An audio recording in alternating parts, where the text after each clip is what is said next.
adalah ketika bagaimana ada dua kelompok data yang tidak saling berhubungan, tetapi dia masuk kategori parametrik. Nah, kita uji dia dengan uji independent sample t-test ya. Uji independent sample t-test misalnya seperti ini. Ada kelompok eksperimen yaitu alkohol ditambah daun salam ya, dan diuji dengan suatu bakteri. Kemudian ada alkoholnya saja ya. Jadi ini alkoholnya berbeda ya. Ingat, ini dua formula yang berbeda nih. Jadi tidak saling mempengaruhi dan tidak berpasangan. Yang satu formula adalah alkohol dan daun salam diuji kepada bakteri. Yang satu lagi alkoholnya saja tanpa daun salam diuji dengan terhadap bakteri ya. Nah, dan dapatlah hasilnya seperti ini. Nah, kalau model seperti ini kita bikin dia coding dulu ya. Kita copy ini ya, kita copy ya. Lalu kita Ctrl C ya, lalu kita bikin codingnya di sini. Nah, ini udah nih ya, kita copy di sini, kita bikin codingnya, udah kita copy dan kita kasih misalnya ini angka 1. Jadi eksperimen angka 1, dan untuk yang kontrol ini kita anggap dia adalah ini walaupun berbeda jumlahnya tidak masalah ya. Nah, ini kita copy juga dan kita masukkan dia ke nomor 2. Nomor 2 itu misalnya adalah kelompok kontrol ya. Kita kasih nama sendiri aja ya. Nah, kita kasih warna kuning supaya terlihat perbedaannya. Nah, lalu kedua-duanya ya. Ini semuanya kita copy ya. Kita copy ya, Ctrl C atau kita copy biasa ya. Copy ini seperti itu. Lalu kita buka SPSS. Nah, seperti ini di data view kita paste. Nah, ya. Oke lah, kita kasih nama dulu ya biar tidak tertukar ya. Di sini adalah hasil gitu ya. Nah, hasil uji ya, hasil uji. Nah, sedangkan di sini ini adalah kelompok ya. Nah, ini desimalnya terserah ya, dinolin aja. Labelnya adalah ini adalah hasil uji. Hasil uji untuk daya bunuh maksudnya, atau daya hambat ya. Dan di sini adalah kelompok. Nah, ini terserah mau hasil uji, daya hambat, bebas ya. Penting mahasiswa bisa paham. Nah, kemudian di values-nya kita masukin yang satu tadi adalah kelompok apa? Eksperimen.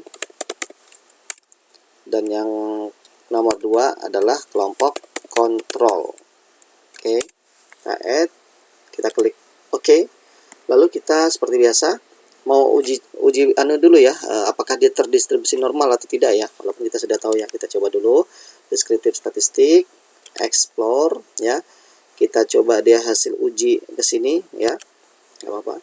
Nah, ini bebas karena kita hanya untuk uji normalitas, boleh ini masukin ke sini atau kelompok uji mau kita masukin ke sini pun itu nggak masalah ya. Yang penting ininya plots-nya, kita klik normalitasnya, continue, dan kita klik OK.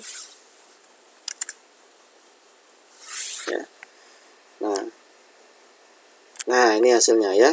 Baik eksperimen, kita pakai yang Shapiro-Wilk. Yang dilihat adalah uji normalitas Shapiro-Wilk. Kenapa Shapiro-Wilk? Karena data kita hanya 35 dengan 39. Ya. Jadi ini kurang dari 100 pakai Shapiro-Wilk. Tapi kalau data kita lebih dari 100, misalnya ada sampai 120 atau 200 gitu ya. Nah, kita pakai atau kita lihat yang Kolmogorov-Smirnov. Nah, kita pakai yang Shapiro-Wilk aja ya. Nah, kita pakai yang ini. Oke. Nah, kita lihat ini 0,194, 0,966 lebih besar daripada 0,05. Berarti dia terdistribusi normal. Oke, kita lanjutkan ujinya. Karena dia ada dua kelompok data kan. Nah, di sini yang boleh ya, mau dari sini sama aja ya.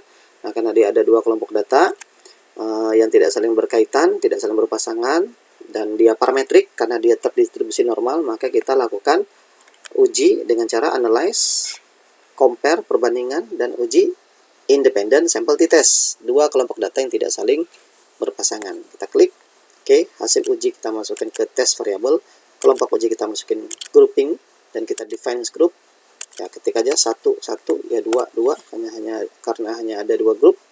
Lalu kita continue, option nggak usah ya, kita continue saja langsung oke. Nah, seperti ini hasilnya. Jadi kalau ditanya berapa rata-rata kelompok eksperimen hasil ujinya, oh ternyata daya hambatnya adalah 76,11. Berapa rata-rata yang kontrol? 75,38. Kalau dilihat dari segi rata-rata ya jelas eksperimen lebih tinggi ya, membunuh dalam kinerjanya dalam menghambat pertumbuhan bakteri ya, atau membunuh virus tadi ya. Nah, tapi kita lihat secara statistik, apakah ada perbedaan? Nah, kita lihat yang paling atas. Ternyata kita lihat di sini signifikansinya 0,469, lebih besar daripada 0,05. Berarti apa? Tidak ada perbedaan antara eksperimen dengan kontrol karena signifikansinya lebih besar daripada 0,05. Nah, artinya bahwasanya antara eksperimen dan kontrol itu dianggap sama saja. Jadi, kalau kita lihat di sini, antara kelompok eksperimen dan kelompok kontrol dianggap tidak berbeda. Jadi mau alkohol ditambah daun salam, hasilnya nggak sama, hasilnya itu tidak berbeda dengan kalau hanya bakteri tadi atau bakteri tadi dikasih alkohol saja. Berarti yang berefek adalah apanya? Ya, bisa dikatakan daun salam di sini nggak punya efek apa-apa. Karena ketika daun salam ditambah alkohol hasilnya A, ketika bakteri ditambah alkohol saja hasilnya juga A gitu. Intinya contoh ringkasnya seperti itu. Ya, jadi di sini kesimpulannya adalah daun salam itu tidak memiliki daya hambat terhadap suatu bakteri gitu. Ya, kalaupun memiliki itu sangat kecil sekali daya hambatnya. Nah, itu seperti itu kesimpulannya. Ya, nah itu untuk contoh Oke, Bapak minggu kemarin ngajarin bagaimana cara ngitung T-table ya. Nah, jadi kalau kita lihat dari sini, kalau signifikansinya lebih besar daripada 0,05 itu tidak ada perbedaan, tapi kebalikan dari T-table.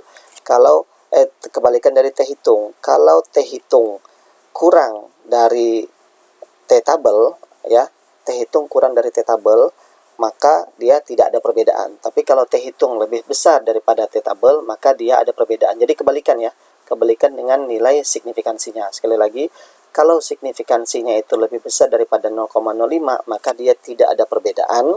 Sedangkan T-hitung kalau dia lebih besar daripada 0,05, lebih besar daripada T-table, maka dia ada perbedaan.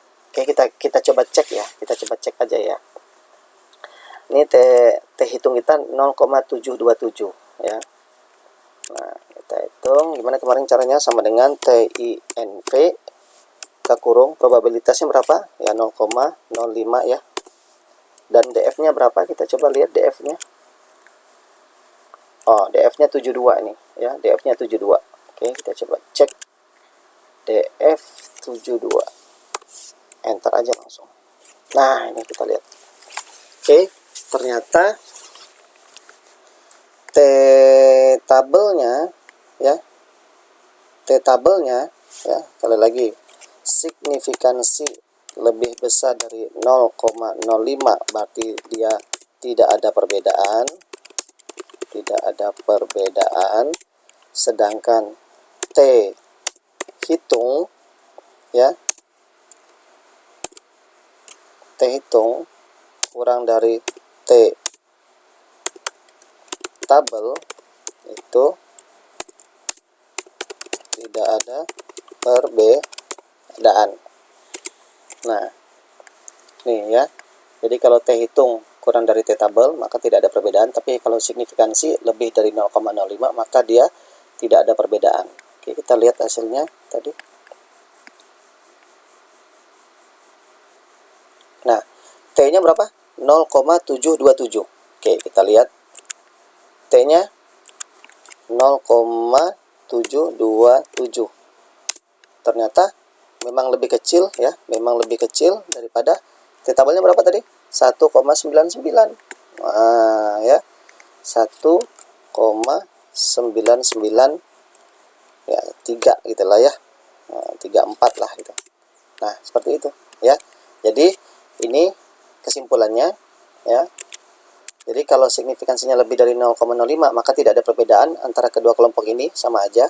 Tapi kalau mau kita lihat dari segi nilai T-hitung kurang dari T-table ya, T-hitung kurang dari T-table, maka itulah tidak ada perbedaan. Jadi ini agak kebalikan dengan signifikansi ya. Kalau signifikansi lebih besar daripada 0,05, kalau ini T-hitung yang T-table tadi kalau kurang dari T-table ya, maka tidak ada perbedaan. Nah, jadi udah sesuai ya. Jadi hasil SPSS ini sudah sesuai jika dilihat dari nilai signifikansinya maupun dilihat dari nilai T-nya, kedua-duanya itu sama saja ya. Kedua-duanya menandakan bahwasanya, menceritakan bahwasanya kedua kelompok ini sebenarnya tidak ada perbedaan. Jadi mau ada daun salam dengan tidak ada daun salam ya sama-sama membunuh bakterinya, dayanya segitu nilainya gitu ya. Jadi bisa disimpulkan bahwasanya ya daun salam tidak ada efektivitas apa-apa, ataupun kalau ada efektivitas kecil sekali gitu ya. Bisa dikatakan ya tidak bermakna lah ya. Oke.